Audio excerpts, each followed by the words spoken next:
Fasting obviously causes consistent, dramatic weight loss, but how do fasted individuals do long-term?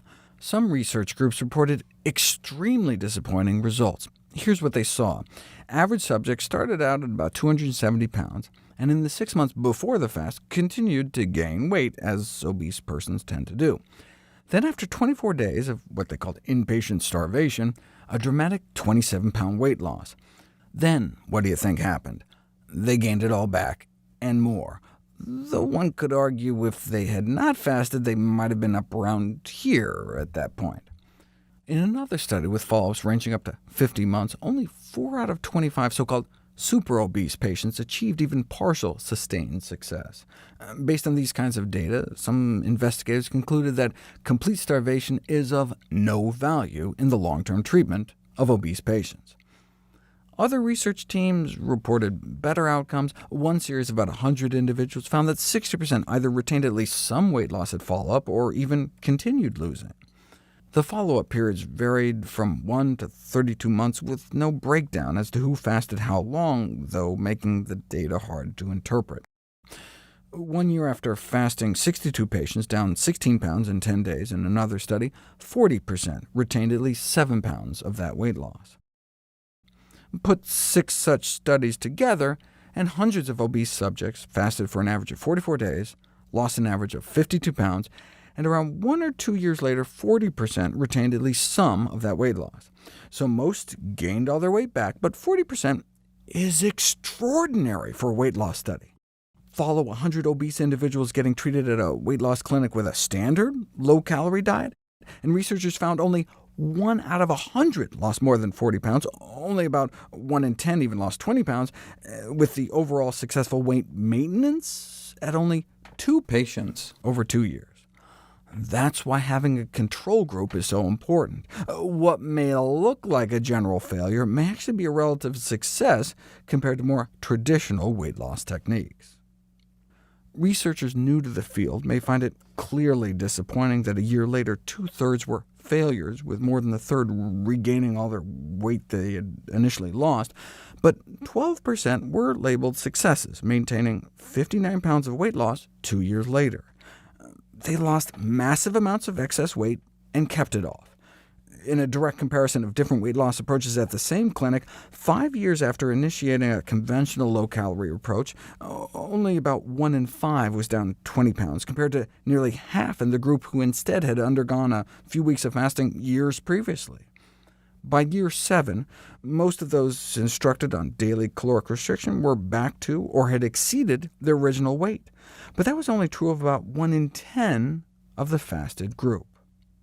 In an influential paper in the New England Journal of Medicine on 7 myths about obesity, fallacy number 3 was that large, rapid weight loss is associated with poorer long-term weight loss outcomes as compared with slow, gradual weight loss. In reality, the opposite is true. The hare may end up skinnier than the turtle. Researchers set up a study comparing the sustainability of weight loss at 3 different speeds: 6 days of fasting versus 3 weeks of a very low-calorie diet, 600 calories a day, or 6 weeks of a low-calorie diet, 1,200 calories a day. The question is, what happened a year later? A year later, the fasting group was the only one that sustained a significant loss of weight. That was just 1 year, though. How about 9 years later? This is the largest, longest follow-up study I could find. At least some of the fast-induced weight losses were maintained a year later by the great majority. A year later, 90% remained lighter than they started out. But then 2 years later, 3 years, 4 years, 7 years, and by 9 years later, that number dropped to fewer than 1 in 10. By then, almost everyone had regained the weight they had initially fasted away. Many patients reported they thought the temporary loss was worth it, though. As a group, they lost an average of about 60 pounds. They described improved health and quality of life, claiming re-employment was facilitated and earnings increased during that period of time. But the fasting didn't appear to result in any permanent change in eating habits for the vast majority. The small minority for which fasting led to sustainable weight loss all admit to a radical change in previous eating habits. Fasting only works long-term if it can act as a jumpstart to a healthier diet. In a retrospective long-term comparison of weight reduction after an inpatient stay at a naturopathic center, those who were fasted lost more weight at the time, but at around 7 years were back to the same weight. No surprise, since they reported returning to the same diet they were on before. Those who were instead placed on a healthier, more whole-food plant-based diet were more likely to make persistent changes in their diet, and 7 years later were lighter than when they started. Why can't you have it both ways, though? You could use fasting to kickstart a big drop and then start a healthier diet. The problem is that big drop is largely illusory. Fasting for a week or two can cause more weight loss than calorie restriction, but paradoxically it may actually lead to less loss of body fat. Wait, how can eating fewer calories lead to less fat loss? Because during fasting, your body starts cannibalizing itself and burning more of your own protein for fuel. Emperor penguins, elephant seals, and hibernating bears can survive just burning fat without dipping into their muscles, but our voracious big brains appear to need at least a trickle of blood sugar, and if we're not eating any carbohydrates, our body is forced to start turning our protein into sugar to burn. Even just a few grams of carbs, like people who add honey to their water when they fast, can cut protein loss up to 50%. What about adding exercise to prevent loss of lean tissues during a fast? It may make it worse. At rest, most of your heart and muscle energy needs can be met with fat. But if you start exercising, they start grabbing some of the blood sugar meant for your brain, and your body may have to break down even more protein.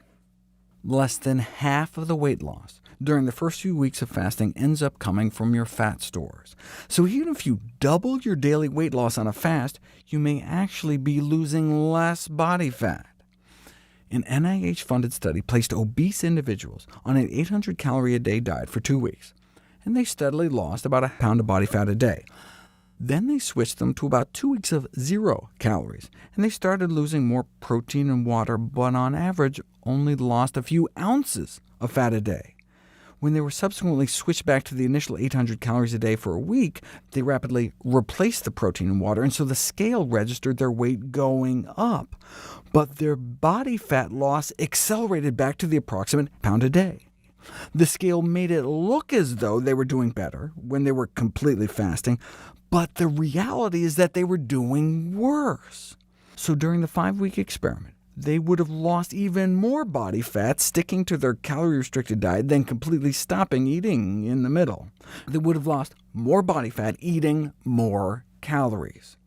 Fasting for a week or two can interfere with the loss of body fat rather than accelerate it.